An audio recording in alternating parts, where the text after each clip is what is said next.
यंदाच्या लोकसभा निवडणुकीत जरांगे फॅक्टर अत्यंत प्रभावी ठरल्याचं दिसून आलं। संभाजीनगरचा अपवाद वगळता मराठवाड्यात इतर सर्व 7 जागी महायुतीला पराभव स्वीकारावा लागला। दुसरीकडे यंदा महाराष्ट्रात निवडून आलेल्या मराठा खासदारांच्या संख्येतही लक्षणीय वाढ झाली आहे। बघूया याबाबतचा एक रिपोर्ट। महाराष्ट्रात जरांगे फॅक्टरचा बोलबाला। राज्यात निवडून आले 26 मराठा खासदार। मराठवाड्यात जरांगे फॅक्टरचा महायुतीला फटका। मनोज जरांगे पाटलांच्या मराठा आरक्षण आंदोलनाचा मोठा प्रभाव यंदाच्या लोकसभा निवडणुकांवर पडला। लोकसभेला निवडून आलेल्या 48 खासदारांपैकी तब्बल 26 खासदार मराठा समाजाचे। महाविकास आघाडीचे एकूण 14 खासदार मराठा समाजाचे।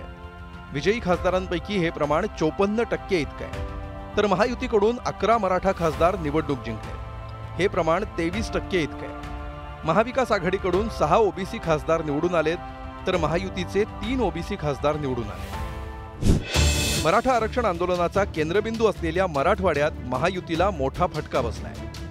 8 पैकी 7 मतदारसंघात महायुतीच्या उमेदवारांचा पराभव झाला। बीडमध्ये पंकजा मुंडेंचा काठावर पराभव झाला।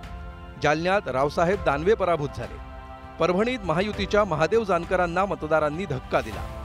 लातूरमध्ये भाजपचे सुधाकर शृंगारे पराभूत झाले। नांदेडमध्ये भाजपच्या प्रतापराव चिखलीकरांना धक्का बसला। हिंगोलीत शिंदेंच्या शिवसेनेला फटका बसला। धाराशिवमध्ये अजित पवारांच्या राष्ट्रवादीच्या अर्चना पाटील आश्चर्यकारकरित्या पराभूत झाल्या। महायुतीला मराठवाड्यात एकमेव संभाजीनगरमध्ये यश मिळालं, मात्र तिथंही संदीपान भुमरेंच्या रूपानं मराठा खासदारच जनतेनं निवडून दिला।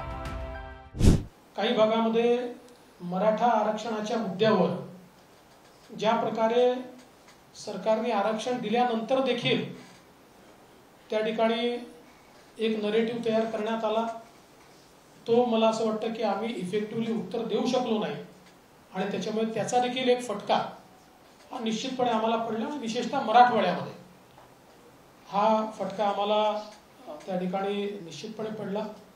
या निवडणुकीत मनोज जरांगे पाटील प्रत्यक्ष सहभागी नसले तरी मराठा आरक्षणाच्या आड येणाऱ्यांना निवडणुकीत पाडण्याची हाक त्यांनी दिली होती।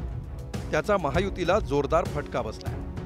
आता 8 जून पासून मनोज जरांगे पुन्हा एकदा आरक्षण आंदोलनाच्या मैदानात उतरणार आहेत।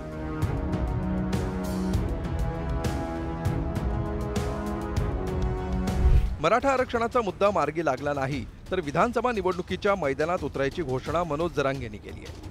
त्यामुळे यंदा जरांगेंच्या आंदोलनाकडे सरकारला अधिक गांभीर्यानं पाहावं लागणार आहे। येत्या विधानसभेपर्यंत जरांगेंच्या आंदोलनावर तोडगा काढण्यात सरकारला यश येणार की आगामी विधानसभा निवडणुकीत जरांगे मैदानात उतरणार, याकडे आता राजकीय वर्तुळाचं लक्ष असणार आहे। मनोज जरांगे फॅक्टरचा लोकसभा निवडणुकीच्या मतदानावर झालेला परिणाम पाहता महाराष्ट्राच्या राजकीय पटलावर जरांगेंचा भाव चांगलाच वधारलाय, हे मात्र नक्की। ब्युरो रिपोर्ट, पुढारी न्यूज।